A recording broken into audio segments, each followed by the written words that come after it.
Bonjour à tous et à toutes, j'espère que vous allez bien. Aujourd'hui, on s'intéresse à l'armée française en Indochine. Sans l'apport des troupes d'Afrique du Nord et des Sénégalais, jamais la France n'aurait pu tenir aussi longtemps en Indochine. Si ces troupes n'ont pas été sacrifiées, elles ont versé autant de sang durant les batailles que les Français. Vous voulez en savoir plus sur les troupes africaines? Venez avec moi. La part des Nord-Africains et Africains dans le corps expéditionnaire français d'Extrême-Orient, en tenant compte de l'état des sources, on estime à 490 000 hommes et 2 000 femmes. Le total des effectifs français engagés en Indochine entre septembre 1945 et juillet 1954. La part des Français de métropole et d'outre-mer est de 47,7%, et celle des légionnaires où il n'y a ni Africains du Nord ni Africains tout court, de 14,8%. Le reste se disperse en 122 920 Nord-Africains, soit 25%, Marocains et Algériens, à peu près en nombre égal, fournissant 95% de cette cohorte, et 60 340 Africains, 12,3%. Collectivement désignés comme Sénégalais, ce reste représente plus du tiers des engagés. Sans eux, le corps expéditionnaire français d'Extrême-Orient, déjà trop maigre en effectif, n'aurait jamais pu faire face aux tâches qu'on lui a signées. Il ne faut surtout pas les oublier. 250 000 réguliers autochtones et 270 000 supplétifs autochtones vietnamiens en grande majorité. On ne trouve jamais de troupes sénégalaises et nord-africaines engagées par régiment complet comme durant la Deuxième Guerre mondiale. En Indochine, l'unité de base est le bataillon. Et même là, on observe un saupoudrage jusqu'au niveau de la compagnie ou de l'escadron. On combat en général toute origine confondue. Deux exceptions néanmoins. Les bataillons nord-africains et africains ne sont jamais, entre guillemets, jaunis. Les parachutistes n'enrôlent que des Français, peu à peu panachés avec des Vietnamiens, à raison d'une compagnie par bataillon. La majorité des bataillons africains, on peut au moins, pour les Maghrébins, sont affectés à des missions de quadrillage du territoire. Selon le général Boyer de la Tour, son créateur, le bon groupement mobile comporte un bataillon de légion pour la défense, un bataillon maghrébin pour le choc et un bataillon de colo, devenu infanterie de marine, chargé des ouvertures de routes, des fouilles de terrain, etc. L'artillerie du GM est bien souvent sénégalaise avec encadrement français. Ce sera d'ailleurs le cas d'Yen Bien Phu. Ce sont eux qui sauvent les points d'appui Eliane de plusieurs assauts soviétiques. Mais on en parle moins que s'ils avaient été français. Les pertes pour les Français de métropole et d'outre-mer, entre 20 500 et 20 800 tués, et les Nord-Africains, 12 200, elles sont à peu près proportionnelles. Un peu moins pour le premier groupe, un peu plus pour le second, si l'on garde à l'esprit que les Français sont surreprésentés dans la tâche administrative du fait d'une instruction moyenne supérieure. On voit qu'en réalité, leurs pertes dans les unités combattantes sont supérieures à celles des Maghrébins, toujours en proportion. En revanche, les pertes de la Légion, 8000 tués, sont plus importantes en proportion des effectifs, 18% du total, en réalité beaucoup plus, si l'on compte les réguliers indo-chinois incorporés. Et celles des Sénégalais sont inférieures, 3400 tués, soit 7,6%. Les proportions sont semblables. Au départ, le haut commandement et l'administration sont divisés. On fait valoir qu'il ne faut pas mettre en contact des colonisés avec d'autres colonisés. On craint un choc des civilisations, en clair un rejet des Africains par les Indochinois. On ne veut pas non plus déplaire aux Américains qui ne voient pas ces troupes noires d'un bon œil. Mais voilà, il y a plus de pertes que prévu. Il n'y a pas assez d'engagement dans la coloniale. Celle-ci avait besoin de 1000 signatures par mois pour maintenir ses effectifs pleins.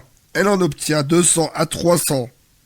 Dès 1947-48, on se rend à l'évidence, il faut, entre guillemets, noircir le corps expéditionnaire français et le jaunir en même temps. Le comportement au feu des unités nord-africains et africains diffère-t-il cependant des autres? La valeur guerrière, selon les races, est une théorie complètement fausse. Elle n'est jamais vérifiée.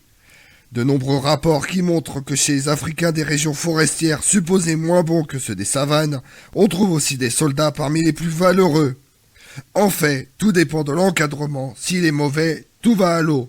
Et inversement, en position fermée, les Africains bien commandés sont excellents.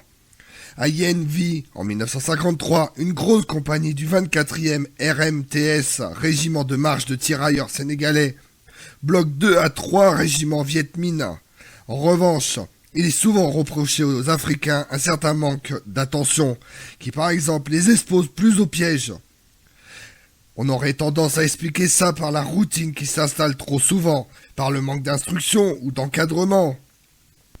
En se concentrant sur les archives du centre de préparation de Fréjus, où, passé entre autres les Africains, le manque de moyens matériels et humains est affligeant. On a même employé les tirailleurs à remplacer des dockers grévistes. On peut ajouter une dernière chose, qui est corroborée par de multiples rapports, quelles que soient les origines et les spécialités, les valeurs de toutes les unités, para, légion et tambor compris, déclinent continuellement entre 1946 et 1954. C'est le point le plus difficile à explorer. Les chiffres sont terriblement imprécis et incomplets, notamment du fait du silence des archives de la justice militaire. Néanmoins, il est certain que ce phénomène a été très exagéré par la propagande communiste.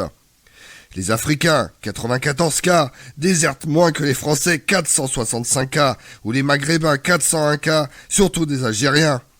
En effet, d'après les rapports, les Sénégalais considèrent leur bataillon comme leur famille. Les légionnaires désertent beaucoup plus, 2238, dont 1584 ralliés à l'ennemi. La plupart des transfuges, quelle que soit l'origine nationale, le font pour échapper au tribunal militaire ou se venger de leur chef, et non pour des raisons idéologiques. On peut en déduire que la propagande Viet Minh, dirigée par un service spécialisé, n'a pas eu l'effet qu'on lui prête habituellement. Elle s'est pourtant donné des moyens. Elle a utilisé des ralliés parlant l'arabe pour exhorter leurs camarades à la désertion. Et Radio Jakarta, qui a également des émissions en arabe, est écoutée par les soldats maghrébins. Cette propagande aurait-elle agi en profondeur avec des effets qui se faisaient sentir des années après, notamment en captivité quand les soldats sont séparés de leurs officiers? Sur ce point, les rapports montrent que ce sont les Marocains et non les Algériens qui sont particulièrement visés. On sait par exemple qu'un certain Si Marouf, un communiste marocain, parcourt les camps pour le compte du Dick Van. Cela a-t-il porté? On ne peut y croire. Les tirailleurs, quasiment tous d'origine paysanne, n'étaient guère enclins à écouter les messages diffusés par des citadins lettrés. D'ailleurs, aucun chef du futur FLN algérien n'est passé par les camps Viet. La solde n'est globalement pas la même pour tous, même s'il est difficile de dire exactement à quel point. Le système des barèmes et des primes est en effet inextricable.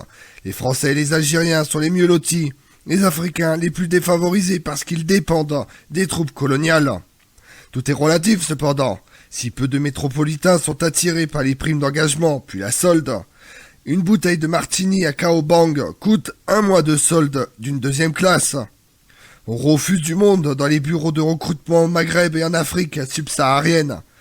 Pour ces populations pauvres, les soldes demeurent très attractives, bien qu'elles soient payées en partie en piastres. Avec une conséquence, les bataillons nord-africains et africains sont très souvent sureffectifs, l'encadrement français est toujours insuffisant. Cependant, il n'y a jamais eu d'engagement forcé. On refuse du monde. La solde n'est pas tout. Il y a également la volonté de faire comme les anciens, d'obtenir des médailles qui peuvent ensuite aider à trouver un emploi dans le civil, mais aussi de se libérer du carcan traditionnel en matière sexuelle. Les troupes nord-africaines partent avec leurs prostituées organisées en BMC et même de culte. De nombreux rapports signalent que la pratique religieuse baisse sensiblement. On boit de l'alcool, trop même. Il y a des rapatriements pour éthylisme massif. On ne mange plus halal alors que les rations M sont adaptées. L'armée ne fait rien pour encourager cela, au contraire, puisqu'elle va jusqu'à organiser des pèlerinages à la Mecque pour les très bons soldats et acheter des moutons vivants en Australie pour les fêtes de l'Aïd. Comme on l'a vu, premier conflit colonial de la France d'après-guerre, la guerre d'Indochine 1946-1954 oppose l'armée française aux forces communistes du Viet Minh. Elle se termine par l'indépendance du Vietnam après la défaite de Dien Bien Phu et le départ de tous les Français. Je vous remercie d'avoir suivi cette vidéo en ma compagnie. Si vous voulez connaître mes autres vidéos, retrouvez-moi sur ma chaîne YouTube Tout sur l'Histoire avec Damien, mais également sur les réseaux sociaux, Twitter et Instagram, Histoire Damien. Et pensez à liker, commenter et vous abonner. Je vous remercie à tous.